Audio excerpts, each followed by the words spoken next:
Πρώτα απ' όλα, σας ευχαριστώ πάρα πολύ για την πρόσκληση.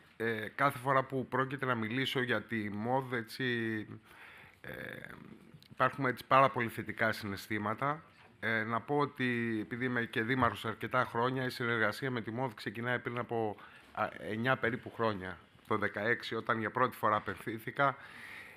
Δεν χρειάζεται να αναφέρω τα προβλήματα που έχουμε όσον αφορά για την υπηρεσία. Η συνάδελφος, η κυρία Γεώργα, μίλησε για τεχνική υπηρεσία υποστελεχωμένη. Εμάς δεν υφίσταται τεχνική υπηρεσία. Χθες η λέξη που ακούστηκε, η μαγική λέξη, ήταν το θέμα ορίμανση. Σε αυτό λοιπόν, εγώ προκειμένου να οριμάσω έργα και να φτιάξουμε κάποια πράγματα στο νησί μας, ο ασφαλέστερος σύμμαχος ήταν η ΜΟΔ. Ίσως ήμουν από τους πρώτους που είχα υποβάλει αιτήματα, κύριε Σιαδήμα, και νομίζω ότι έχω λάβει όλη την κάθε δυνατή βοήθεια. Τηλεκπαίδευση στελεχών, νομική βοήθεια. Νομίζω βοήθησαν πάρα πολύ και οι οδηγοί που έχουν και τα εγχειρίδια που έχουν γίνει. Σύνταξη φακέλων. Σας λέω, είναι δεκάδες τα θέματα που έχω πάρει βοήθεια.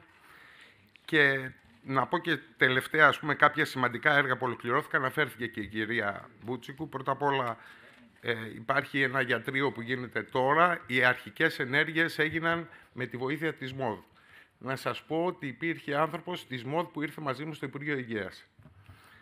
Ένα δεύτερο είναι η ολοκλήρωση του έργου αναβάθμιση δεξαμενών και αντιοστασίων ίδρευσης, όπου ολοκληρώθηκε πρόσφατα, το 2024, 300.000 ευρώ, ένα εξαιρετικό έργο στο θέμα της ίδρευσης.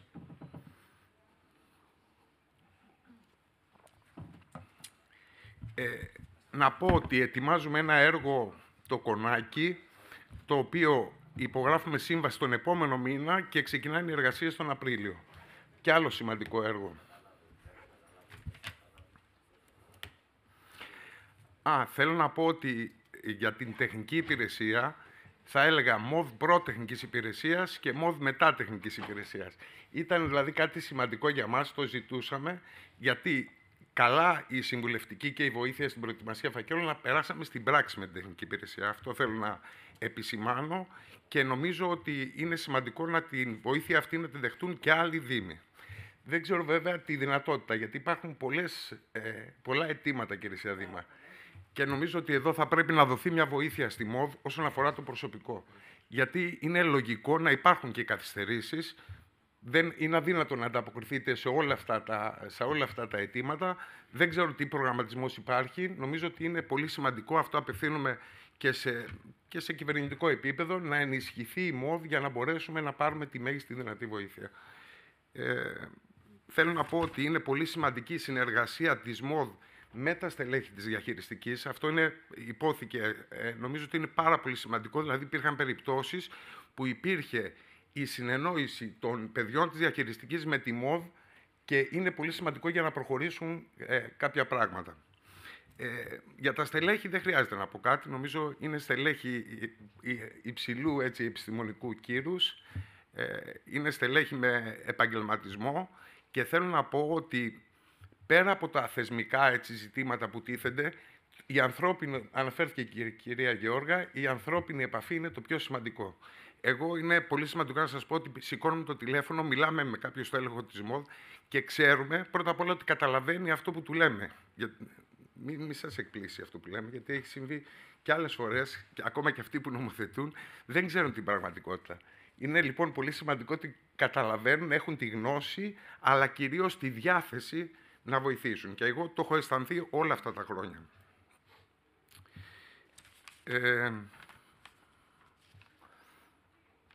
Να πω ότι είναι χωρίς κόστος, υπόθηκαν και από τα στελέχη, αλλά φαντάζεστε πόσο σημαντικό είναι για μας που οι ίδιοι πόροι είναι ελάχιστοι. Άρα σημαντικό, γιατί αν απευθυνθούμε και στον ιδιωτικό τομέα, ξέρετε ότι τα κόστη για την εκπόνηση των μελετών είναι πάρα πολύ σημαντικά. Τώρα, όσον αφορά το έργο, και λέμε ότι δεν μπορούμε να ανταποκριθούμε πολλές φορές, ο κύριος Κανελόπουλος ανέλησε τι σημαίνει να εκτελέσει ένα έργο από τη στιγμή της σύλληψης. Εμείς δηλαδή σαν ΔΣ λέμε είναι αναγκαίο να γίνει αυτό το έργο. Από εκεί και ύστερα αρχίζει, εγώ το έχω χαρακτηρίσει ένα Γολγοθά. Ανάλογα βέβαια και με το τι έργο είναι. Από την αρχή που ξεκινάς μέχρι να γίνουν οι μελέτες, οι αδειοδοτήσεις, η δημοπρασία του έργου, η επίβλεψη του έργου, η πληρωμή του έργου, η παραλαβή του έργου, όλα αυτά περνάνε τα χρόνια, πραγματικά, γιατί μιλάμε για χρόνια. Δεν είναι, περνάνε τα χρόνια και δεν καταλαβαίνουμε. Δηλαδή, έρχεται καινούρια θητεία και δεν καταλαβαίνεις πώς πέρασε, ας πούμε. Δηλαδή, θα έλεγα, εμείς σαν δημοτικές αρχές, αν ήταν δυνατόν, θα έπρεπε σε μια θητεία να κάνουμε μόνο μελέτες, και το εννοώ αυτό που λέω, μόνο μελέτες να κάνουμε, για να μπορέσουμε την επόμενη περίοδο, βέβαια αυτό είναι δύσκολο να γίνει, γιατί ο καθένας από εμάς δεν ξέρει αν θα είναι και την επόμενη περίοδο, έτσι. Αλλά πραγματικά η σωστή πρακτική, κατά την άποψή μου, είναι αυτή. Δηλαδή, πρέπει να γίνουν οι μελέτες, γιατί χωρίς μελέτες απλά δεν έχουμε έργα. Τέλος, δεν υπάρχει.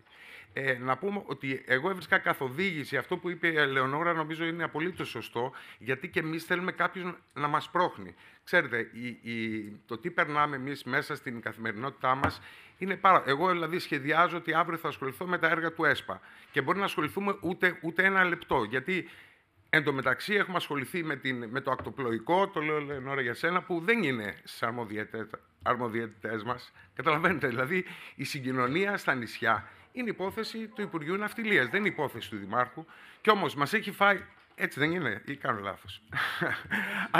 Αλλά εμείς ασχολούμαστε με την ακτοπλοεία, ασχολούμαστε με τα αδέσποτα, που μπορεί να περάσει η καθημερινότητα, σας λέω. Ασχολούμαστε με μια καταγγελία, ασχολούμαστε με 1002 θέματα και γι' αυτό και μένουν πέσα. Δηλαδή, απολογούμε γιατί πολλές φορές δεν είμαστε κι εμείς, σαν δήμαρχοι, συνεπείς σε αυτά που είναι τα πολύ σημαντικά. Εγώ λέω πολλές φορές, δυστυχώς, ξεκινάμε να ασχοληθούμε με τα πολύ σημαντικά και η μέρα μας φεύγει, οι μέρες μας θα έλεγα, φεύγουν σε πολύ μικρά. Βέβαια και τα θέματα της καθημερινότητας είναι πολύ σημαντικά.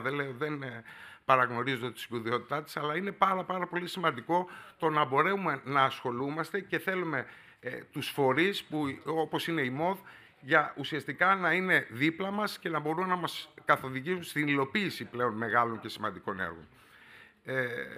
Είπα για την ανάγκη ενίσχυση της ΜΟΔ. Δεν ξέρω, κύριε Πρόεδρε, μπορεί να μας πείτε μετά τι έχει γίνει για να μπορέσουμε να ενισχυθούμε. Θα ήθελα να πω, επειδή ακούω για πάρα πολλούς φορείς, το κάνω σαν παράκληση αυτό, να μας έχετε τους μικρούς νησιωτικούς και ορεινούς δήμους, να μας έχετε σε προτεραιότητα. Το λέω αυτό πολλές φορές, γιατί ξέρετε, επειδή έχουμε βιώσει εμείς πολλές φορές την εγκατάλειψη, δεν το έχω νιώσει μέχρι τώρα στα τόσα χρόνια της συνεργασίας, απλά το επισημαίνω για τα μικρά μέρη, γιατί είμαστε πολλές φορές μακριά από τα κέντρα των αποφάσεων, ακόμα και η επαφή, η πιο τακτική επαφή είναι δύσκολη. Οπότε αυτό είναι μια παράκληση. Νομίζω ότι αντιπροσωπεύει και τα μικρά μέρη, τους μικρούς ορεινούς δήμους. Θα ήθελα λοιπόν να κλείσω, γιατί ακούστηκαν πολλά, να μην επαναλαμβανόμαστε, ακούστηκαν πολλά και από τη συνάδελφο. Να ευχαριστήσω μέσα από την καρδιά μου πραγματικά εσάς, τον άξιο πρόεδρο της ΜΟΔ, τον κύριο Σχαδήμα, την διευθύντρια των τεχνικών υπηρεσιών, τον κύριο Αγαπητίδη, με τον οποίο ήταν από τους πρώτους που συνεργάστηκα πριν αρκετά χρόνια, πραγματικά. Τον Ηλία τον Κανελόπουλο, ο οποίος είναι φίλος. Είναι αυτό που λέμε, ότι έχουμε αναπτύξει πλέον φιλικές σχέσεις με τα στελέχη της ΜΟΔ, και αυτό νομίζω είναι η βάση για να προχωρήσουμε. Γιατί ο ανθρώπινος παράγοντας νομίζω ότι είναι η βάση για κάθε δημιουργική προσπάθεια και στενή συνεργασία. Ένα μεγάλο ευχαριστώ. Ελπίζω ότι θα συνεχίσουμε τη στενή συνεργασία. Αναποθέτουμε ελπίδες σε εσάς και νομίζω ότι θα είσαστε το ίδιο παραγωγικοί για όλους μας και στο μέλλον. Ευχαριστώ πολύ.